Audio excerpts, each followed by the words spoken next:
I'm Michelle Barron, Deputy Editor at Afar. Welcome to View from Afar, a podcast that spotlights the people and ideas shaping the future of travel. And in this special series, I'm coming to you live from the floor of IPW, the annual travel conference organized by the U.S. Travel Association to share the best of America with the rest of the world. This year, the conference is being held in Chicago. And it's a rather interesting year to be talking about travel in the United States. In March 2025, data from the World Travel and Tourism Council showed that international visits to the U.S. had decreased, resulting in an estimated $12 billion loss in tourism revenue. At the same time, the country is gearing up for America's 250th anniversary, and the energy is palpable. So at IPW, my colleague Billy Cohen and I sat down with travel industry leaders and executives to bring you the biggest conference news and insights, and to share what's on the horizon for America's 250th birthday. You'll hear each of those conversations over the following week. In this episode, I'm talking with Angela Val, President and CEO of Visit Philadelphia. Given that the city is where both the Declaration of Independence and the Constitution were signed, Philadelphia is uniquely positioned to capture and capitalize on all the excitement surrounding America's 250th birthday. This is actually Angela's second time with Visit Philadelphia. She started the organization in 1998 and spent nearly 2 decades promoting the city before leaving in 2015. When she rejoined in 2022, her main focus was assisting the city with its pandemic recovery efforts. That has included a series of events to celebrate America's 250th and an initiative called In Pursuit of a More Perfect Union that showcases Philadelphia as a welcoming, inclusive, and respectful U.S. destination. So welcome, Angela. It's so great to have you here. Thank you so much for having me. I'm really excited to be here. So I'd love to start with In Pursuit of a More Perfect Union. So can you tell me how this initiative came to be, what it aims to achieve, and why it's so important at this time? Yeah. We had seen, just as everybody has seen throughout the U.S., that not everyone is as welcomed in some of the spaces that they used to be. And Philadelphia's core value is the city of brotherly love. And we wanted to make sure that people understood that they're always welcomed. We did not think that that could happen just by posting a statement on the website. We didn't think that could happen just by running some basic banner ads on other people's website. We thought we really had to take action. And so that's how you saw the Drag Queen Story Time, right? And Little Freedom Libraries, which is how we kicked that off. But it is part of who we are, part of our brand, and it needed to be put into action. Absolutely. And this welcoming message comes at a really exciting time for the country with America 250 on the horizon. And as a destination that is constantly celebrating the birth of America, how do you plan to amplify this momentous celebration? Yeah, so Philadelphia, birthplace of America and birthplace of modern day democracy. We see Philadelphia as the epicenter of the 250th anniversary of the country. We also really believe to our core that no matter how you got here, when you got here, why you came here, that every single person has contributed to this country. And the United States has contributed to the world, not just to 250 years of history, which is short compared to many of the countries throughout the world, but also what we've contributed in food and fashion and music and art, that there is a lot to celebrate here. And this is just the beginning. And that's how we see 2026 is more of a starting point, not an end point, but a start for how the country and how Philadelphia will evolve. I love that, thinking about it as like the next 250 That's years, right? And what's in store. So living with our origin story day in and day out, what inspires you the most about it? Yeah, I think what really inspires us is that the U.S. is always a work in progress, right? Few steps back, few steps forward. But at our core, democracy is really what allows for that to happen, and that we all have to participate in it.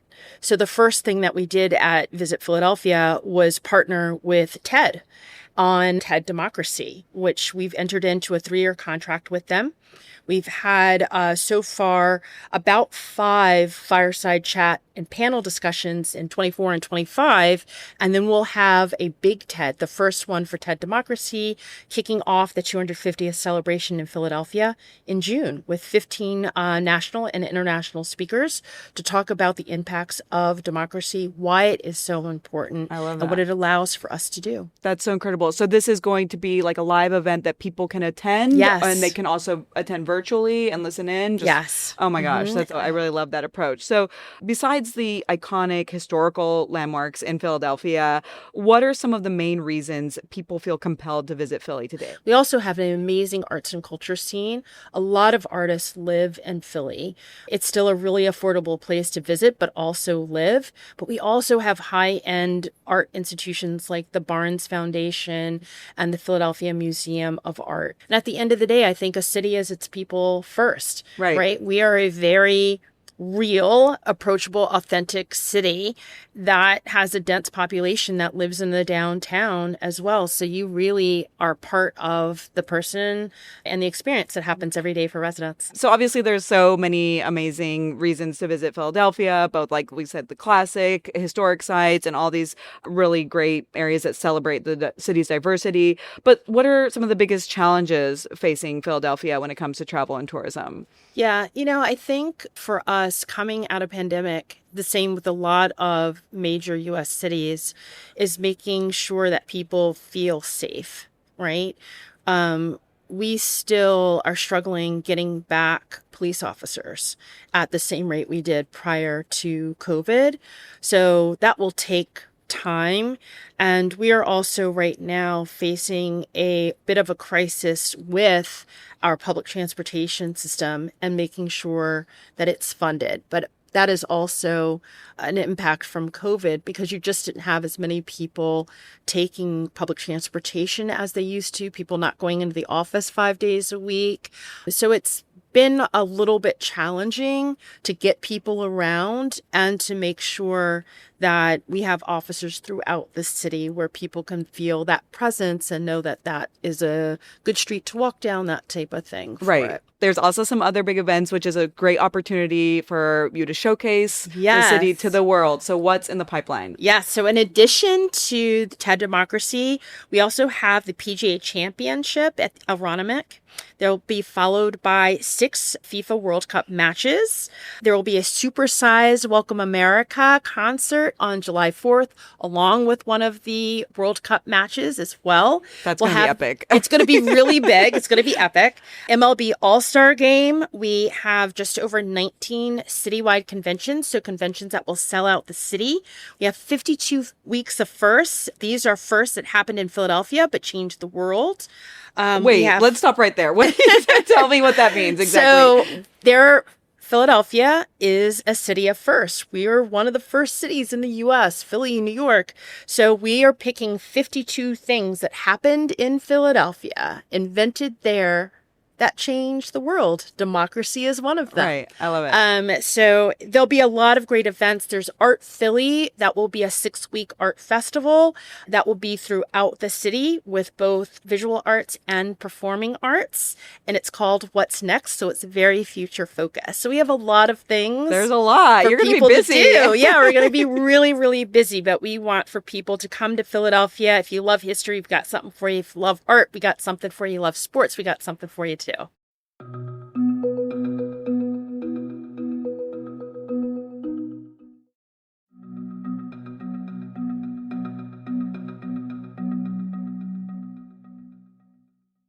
So what is your hope for the future of Philadelphia as a travel destination? What is your hope and vision for the city? I would really love to see Philadelphia's population grow.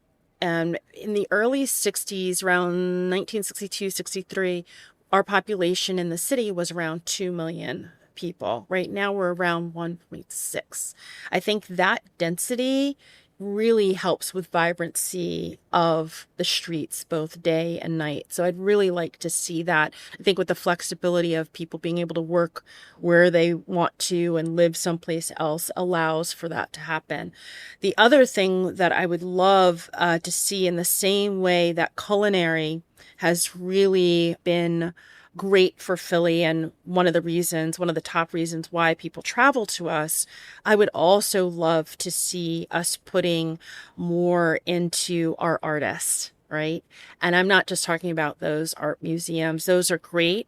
I'm talking about the people that actually produce the art, because I do think a lot of what we're going through today in the country, that arts and culture is a great way for us to come together as a community around those things. And being known as a city of brotherly love, one with incredible food, one is very walkable, a larger population, and a place where people can see themselves in art and feel a sense of belonging, community. That's what I hope for Philadelphia. I love that. So we've been asking a lot of the destinations to sort of give us a 30-second pitch, like not the PR pitch, but, you know, when your friends or family come to town, like, where are you going? What do you do? You know, all right. My people are coming in. Let's just say they had not been there before. Yes. I always start out at the Four Seasons because they have Sky High restaurant and bar.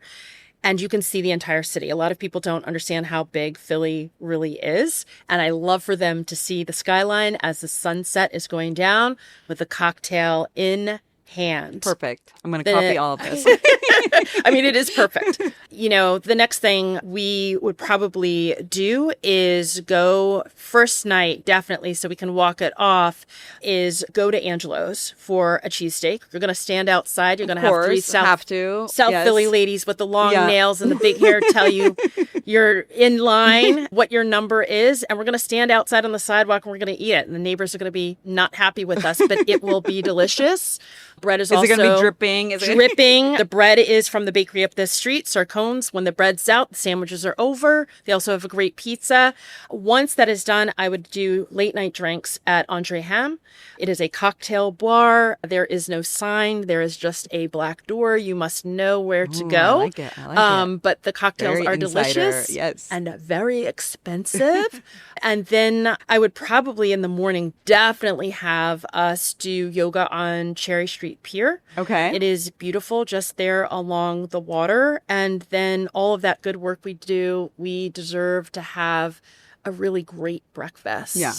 And I always love going to Sabrina's, and they do an awesome, awesome job. I love it. For it. I definitely say the Barnes Museum, the work at the Barnes Museum is somebody's private collection. Okay. And it cannot tour. It's just part of the So rules in the will. exclusive. So if you want to see it, you have to actually go to the Barnes. Yeah. It's not going to be one day in Paris. Yeah. It's only in Philadelphia. The thing that's interesting, at that time, those artists, Cézanne, Picasso, they were shunned. Mm-hmm. That was not the type of art people wanted to see. I know, that is interesting, Rodin, right? Yeah. So it's just really interesting. And then I'd probably end with us just taking a nice long walk around the Schuylkill Trail. I don't think people know how many green spaces they are and how they're connected throughout the city along the Schuylkill River. And it is truly, truly beautiful. I love that. And I like a mix of like the outdoor and getting our yoga and our walking on, but also doing our culture and the museum and the they're like the little food. Beer, stops along. Yes. along Need the to park hydrate. as well. That's right. And we talked about your vision for Philadelphia for the next 10 years, but what is your hope for the country, or what gets you through in this complicated time for America, but also very exciting time? Yeah. I mean, I think we've dealt with harder, right? I'm sitting here as an African-American woman, and my people's history is of slavery in this country. I'm the CEO of a small corporation. I'm sitting here next to you, and you're a white woman. You have the right to vote, right? We are at a precipice where we have to make a decision to move forward or move backwards. I hope everybody sees each other as human beings first. I hope that we become less divided. and understand that we can have our differences and that differences should be appreciated, but it should not be an us or them. And that because someone does not look like you or believe in what you believe in, they did not cause your problem. And that we can work together to solve the bigger problem that we've quite frankly created together, not separately. So I'm hopeful, scared most days, but I'm hopeful because I think we've dealt with worse. I really appreciate those sentiments. Thank you so much for joining us. This has been really inspiring. Thank you so much, Angela. Thanks for joining us for this episode of View from Afar. In the show notes, you'll find links to everything we discussed today, as well as how to find Angela and visit Philadelphia on social media and online, and Afar's recent coverage of Philly. And be sure to follow along this week to hear more interviews with industry experts. You can find more views from Afar on afar.com, and be sure to follow us on Instagram and TikTok. We're at Afar Media. If you enjoyed today's conversation, I hope you'll come back for more great interviews. Subscribing always makes that easy. And be sure to rate and review the show on your favorite podcast platforms. This has been View from Afar, a production of Afar Media. The podcast is produced by Aislinn Green and Nikki Golteland, with assistance from Michelle Barron and Billy Cohen. Music composition from Epidemic Sound. This podcast is part of the Airwave Media Podcast Network. Visit airwavemedia.com to listen and subscribe to their other fine shows like Culture Kids and the Explorers Podcast.